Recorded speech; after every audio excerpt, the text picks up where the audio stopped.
Perkenalkan, kami dari kelompok 6. Saya Cesa Pompuno dan rekan-rekan saya. Saya Ahmad Rizal Danggarang. Saya Asifah Mentari Said.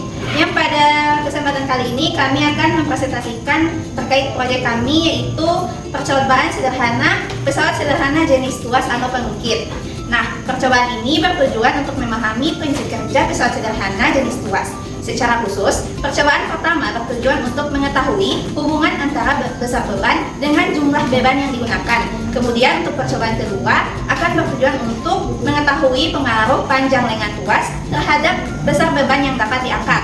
Selain itu, percobaan ini juga bertujuan untuk mengetahui bagaimana penggunaan tuas dapat membantu mempermudah pekerjaan manusia dalam kehidupan sehari-hari. Nah, sebelumnya, tuas ini merupakan salah satu jenis pesawat sederhana yang bekerja berdasarkan 3 komponen utama. Ini kita masuk ke langkah-langkah percobaan. Percobaan yang pertama yaitu hubungan antara besar beban dengan jumlah beban.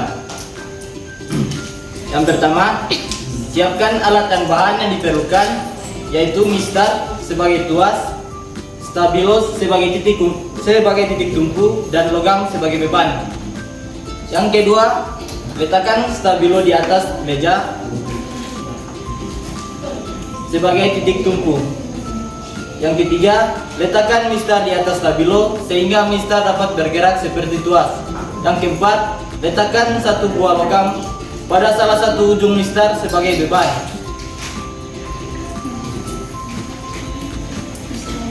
Yang kelima, di sisi lain, mistar berikan logam dengan jumlah yang sama beban tersebut. Yang keenam, tambahkan jumlah logam secara bertahap pada ujung mistar yang sama. Yang ketujuh, amati perubahan usaha atau gaya yang diperlukan setiap kali jumlah beban ditambah. Berdasarkan percobaan yang telah dilakukan, dapat disimpulkan bahwa besar beban berhubungan dengan jumlah beban yang digunakan pada tuas. Ketika jumlah logam yang diletakkan pada salah satu sisi mistar ditambah, maka diperlukan jumlah logam yang lebih banyak atau usaha yang lebih besar pada sisi lainnya agar mistar tetap seimbang atau dapat mengangkat beban tersebut. Hal ini menunjukkan bahwa semakin besar beban yang diberikan, semakin besar pula gaya atau usaha yang diperlukan untuk menyeimbangkannya.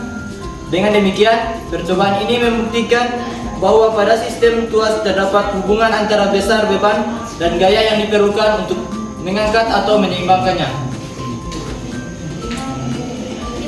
Kita lanjut yang kedua, yaitu pengaruh panjang lengan tuas terhadap besar beban. Yang pertama, gunakan alat yang sama seperti pada percobaan yang pertama. Yang kedua, letakkan stabilo sebagai titik tumpu dan mistar sebagai tuas. Yang ketiga, letakkan logam sebagai beban pada salah satu ujung mistar. Yang keempat, ubah posisi mistar pada stabilo sehingga panjang lengan tuas menjadi berbeda.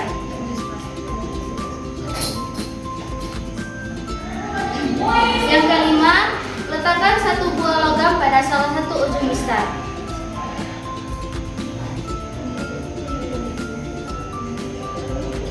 Yang keenam, amati perbedaan usaha yang diperlukan ketika panjang lengan tuas diubah.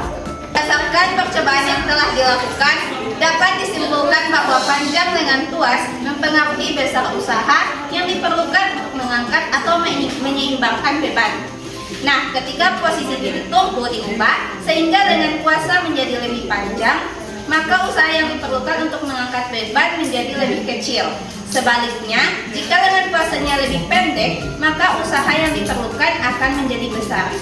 Hal ini menunjukkan bahwa semakin panjang lengan tuas yang digunakan untuk memberikan kuasa, maka semakin mudah pula beban tersebut diangkat atau diseimbangkan. Dengan demikian, percobaan ini membuktikan bahwa perubahan panjang lengan tuas dapat mempengaruhi besar daya atau usaha yang diperlukan. Melalui percobaan ini, dapat diketahui bahwa penggunaan tuas dapat membantu mempermudah pekerjaan manusia. Tuas memungkinkan seseorang untuk mengangkat atau memindahkan beban yang cukup berat dengan usaha yang lebih kecil. Prinsip kerja tuas banyak dimanfaatkan dalam berbagai alat dalam kehidupan sehari-hari seperti gunting, tang, pembuka botol, linggis, dan gerobak dorong. Nah, itulah presentasi proyek dari kelompok kami. Sekian, terima kasih.